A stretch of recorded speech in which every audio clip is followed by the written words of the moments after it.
안녕하세요, 면접팀장입니다. 여러분, 요즘에 금감원에서요, 그 은행들을 잘 주시하고 있대요. 이게 왜 그런 거냐면, 지금 예대금리차가 굉장히 많이 좀 벌어지고 있는 상황이어서, 금감원에서는, 너무 그렇게 서민들이 힘들게 할 거야?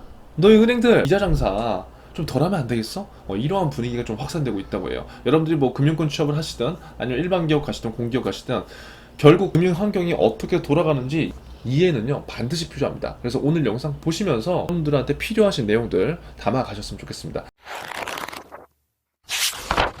금감원 칼 빼내게 만든 예대금리 차례요. 2022년 6월이죠. 뭐 한 달이 안 된 기사고요. 이게 과연 무슨 얘기일까 한번 살펴볼게요.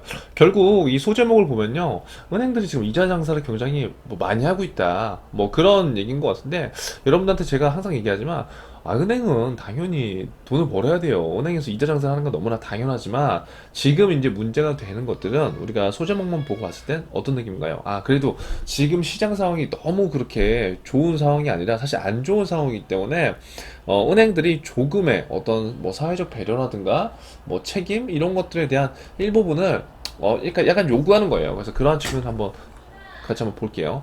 자, 금융권에서 은행 금리와 이자 수익을 둘러싼 논란이 이어지고 있다. 이게 무슨 말이냐면 지금 기준금리 자체가 계속적으로 인상이 되고 있잖아요. 그래서 이자 수익이 은행 측에서는 굉장히 뭐 적지 않은 상황이죠. 자, 그런데 금융감독당국의 수장이 예대 금리 차에 기반을 둔 과도한 이자 이익을 공개적으로 비판하면서부터 이제 이러한 일들이 일어났다는 거예요. 자, 은행의 본질은 뭐 다 알다시피 예대금리 차잖아요. 예대금리. 근데 결국 예금금리와 대출금리 갭 차이로 은행은 사실 먹고 사는 건데 그 외에 부가적인 것들도 상당히 많이 있죠. 자, 그런데 제 얘기는 최대한 조금만 하겠습니다. 그런데 지금 이게 지금 금융당국의 수장께서도 약간 문제가 된다고 보시는 거예요. 그러니까 여러분들은 지금 이게 문제가 되느냐, 되지 않느냐, 각자만의 생각이 분명히 있을 거예요. 제 생각도 있습니다. 하지만 우리가 지금 공부를 하는 이유는 뭐라고 했어요? 시시비비를 가리기 위한 게 아니다. 다양한 상황을 보고 다양한 관점으로 이 기사를 해석을 하는 법을 익혀서 여러분들이 나중에 면접장에 갔을 때 좀 유연해지고 말랑말랑한 사고를 가질 수 있도록 하는 게 목적이고요. 그렇게 다양한 의견을 수렴했을 때 여러분들 직장 생활을 할 때도 어떻게 돼요? 좀 상대방을 좀 이해할 수 있는 그러한 것들이 좀 더 많아지는 거예요. 그래서 옳다, 뭐 그러다, 뭐 그런 것만 그 포커싱을 맞추지 마시자고요. 자, 금융당국에서는 시장의 금리 조절 기능을 인정하면서도 그 이자 이익 수준이 과한 것, 그러니까 너무 야 너희 은행에 뭐 이유는 알겠지만 너무 너희 장사가 너무 심하게 한다, 뭐 이런 거예요 사실. 이러한 기존은 최근 은행권의 예대금리 격차가 과거와 달리 계속 벌어지고 있다는 인식이 기반하고 있어서래요. 자, 한국은행에 따르면 자 볼게요. 2000년 10월 5.25, 5.25였죠. 5.25 고점을 찍던 기준금리가 여러분 20년 전에 기준금리가 5.25였어요. 2004년에 어떻게 했어요? 3.25 낮아졌죠. 바닥을 찍기까지 여신금리는 이만큼 줄었대요. 그러니까 기준금리가 지금 이렇게 인하됐는데 여신금리 이렇게 줄었어요. 수신금리보다 더 가파른 감소세. 이후 금리 인상 국면에서는 수신금리가 뭐 2.49포인트 늘어 여신금리로 늘렸다. 그러니까 이거는 헷갈리죠. 알 필요 없습니다. 그러니까 결국 기준금리에 따라서 어떤 때는 여신금리가 확 치고 갈 때도 있고 어떤 때는 수신금리가 확 치고 갈 때도 있다. 결국 그거예요. 하지만 시간이 지날수록 은행들의 예대금리 차를 벌리기 시작했다. 예대금리가 벌어지면은 당연히 일반 소비자들 입장에서 그렇게 좋지는 않겠죠? 그쵸? 왜? 당연한 거죠. 왜냐면 우리가 대부분 하는 게 수신, 돈을 맡기는 거잖아요. 그럼 돈을 맡기면 적금으로도 맡길 수 있고, 펀드나 뭐 금융 투자 상품으로 맡길 수 있는데, 내가 저축을 할 때는 뭐 예를 들어서 2%를 줘. 근데 대출 금리는 막 5%, 8%씩 받아. 그러면 이 격차가 벌어지면은 일반 고객들 입장에서 안 좋은 거예요. 그래서 2018년 11월 기준금리 인하 국면이 시작되자 대출 금리를 천천히 내리고 수신 금리를 빠르게 내렸다. 이 말은 뭐냐면 2018년 11월에 이제 기준 금리가 거의 이제 이때부터 뭐 제로 금리 좀 아마 됐을 거예요. 그러니까 기준 금리를 인하시킨다는 이제 국면이 돼서 되니까 어떻게 됐냐면 대출 금리를 조금씩 떨어뜨리는 거예요. 대출 금리는. 그런데 수신 금리 은행에서 줘야 될 금리는 어떻게 된다? 확 떨어뜨리는 거예요. 확. 이해되시죠? 이런 현상도 있었다는 거예요. 그리고 여신금리가 뭐 이렇게 떨어졌을 때 수신금리는 더 급격하게 떨어졌다. 기준금리가 0.5%로 역대 최저를 기록한 2020년 5월부터 인상이 시작된 지난해 8월까지 3.18이었던 대출금리는 0.37% 올랐다. 아이고, 이건 뭐 너무 세부적으로 썼는데, 여러분들은 너무 이 안까지 들어가지 마세요. 아무튼 금리의 이 변동성이 굉장히 크다. 자, 그래서 기준금리가 오르면 은행들은 가산금리를 높여받는다는 금융당국의 주장에도 설득력이 실린다. 자, 여기까지 이해 안 되시면 취소권 치워버리세요. 자, 여기서 중요한 건 예대금리를 내가 잘 모른다. 여기 제가 오늘도 기사 넣어놨죠.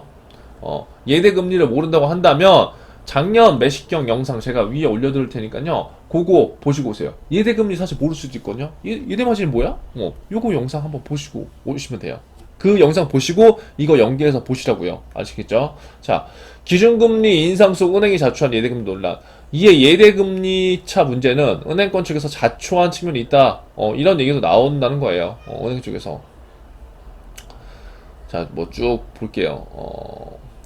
예대금리 차가 줄지 않으면서 금융상품의 대출과 관련된 예대금리 차를 지켜보고 있다. 과도하게 벌어지는 것은 소비자 측면에서는 당연히 바람직하지 않다. 뭐 이게 뭐 어느 국회의원분이 얘기한 거고.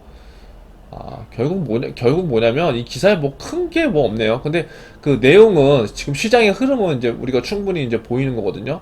자, 여기서 우리가 알아야 될 건 뭐다? 지금 시장 상황이 그렇게 좋지는 않구나. 썩 그렇게 경제 상황이 좋은 상황은 아니구나. 자, 그런데 은행은 굉장히 수익을 많이 내는 상황이다. 자, 은행이 수익의 본질은 뭐다? 예대 마진이라고 하는 거다.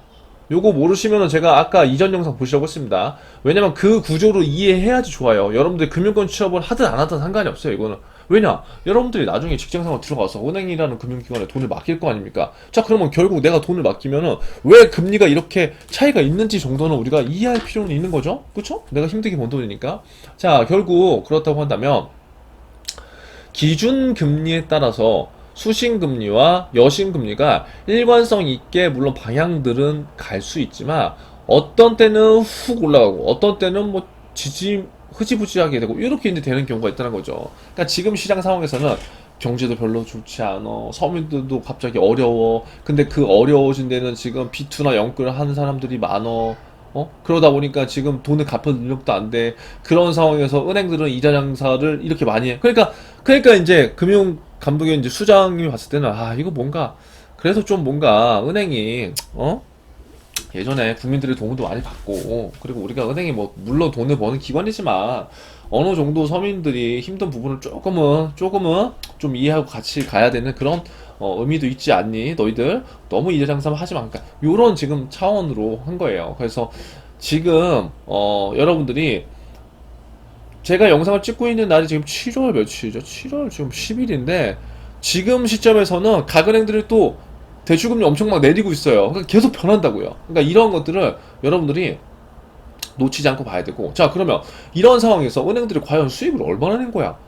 그럼 수익을 내면 잘못된 거야? 그럼 은행 수익이 어떻게 돼? 뭐 그런 것도 궁금할 수 있잖아요. 그럼 그게 궁금한 분들은요, 이 영상을 보세요. 과연 은행들의 수익을, 지금 이자 수익을 얼마나 올렸는지, 그리고 거기에 있어서 안에 어떤 문제가 있는지, 그리고 어떠한 거 우리가 공부를 해야 되는지, 이 영상 꼭 보시라고요. 자, 결국 지금 이런 시장 상황은 잘못된 게 아니다. 왜냐면, 누가 이게 뭐, 옳고 그름의 그런 문제가 아니라 시장의 흐름이 지금 이렇게 가고 있고 그 흐름에서 은행이라는 금융기관의 포지션이 어느 정도 있기 때문에 그것들을 우리가 이렇게 생각해 볼 필요 있다는 거죠. 그래서 여러분들이 이런 내용들 한번 보시고 여러분들 상황에 맞춰서 이 이야기를 잘 활용해 보셨으면 좋겠습니다. 오늘 내용 정리를 해볼게요. 일단 은행의 본질은요, 예대금리로 살아남는 거예요. 그리고 극적인 요소에 이제 비이자 수익들이 있는 건데, 일단 예대금리라는 거는 너무나 심플하게 예금과 대출 금리의 차이로 은행은 먹고 사는 거죠. 그런데 그게 너무 지금 벌어지다 보니까 수장님께서 너무 심하다. 그것들을 조금 유연성 있게 해줘 라고 이제 이렇게 상황을 요청을 한 거고, 이에 맞춰서 지금 은행들이 또 대출금리를 인하를 하고 있는 상황이에요. 자, 여러분들이 공기업을 준비하시든 일반 기업을 준비하시든 금융권을 준비하시든 이 기사를 갖고요, 여러분들이 활용할 것들이 굉장히 다 달라질 수밖에 없어요. 분명한 거는 이 기사를 여러분들이 취업이나 면접, 즉 여러분들이 지원하고자 하는 기업에 분명히 금융 환경이 들어간다고요. 어떤 분야도 안 들어갈 수가 없어요. 그럼 이것들을 잘 드러내서 과연 내가 가는 기업에 어떻게 이것들이 영향이 끼칠까? 뭐가 문제가 있을까? 이런 것들을 고민해 보시는 게 좋아요. 이게 결국 기업 포인트입니다. 만약에 금융권 취업을 준비하시는 분들이라면 내가 만약에 금융권에 종사해 은행원이야. 그러면 지금 상황에서는 서민들이 봤을 때 굉장히 불편하게 볼 수 있잖아요. 그러면 그러한 고객님들한테 내가 어떠한 서비스를 해서 또 어떠한 이미지를 보여서 이러한 불편한 이미지를 잠재우게 할 수 있을지, 그리고 내가 만약에 그 은행의 행원이라면 어떠한 사회적 책임이라든가 함께하는 그러한 뭐 긍정의 커뮤니티 구성이나 이런 것들을 어떻게 할 수 있는지, 그런 것들을 그냥 작게나마 생각해 본다면 여러분들한테 훨씬 도움이 되실 거예요. 아무튼 오늘 영상 도움 되셨으면 좋겠고요. 자, 도움 되셨으면 좋아요, 구독, 그리고 여러분들 댓글까지 퍼펙트하게 남겨보시면 될 것 같습니다. 여러분 오늘 하루도 화이팅 하세요.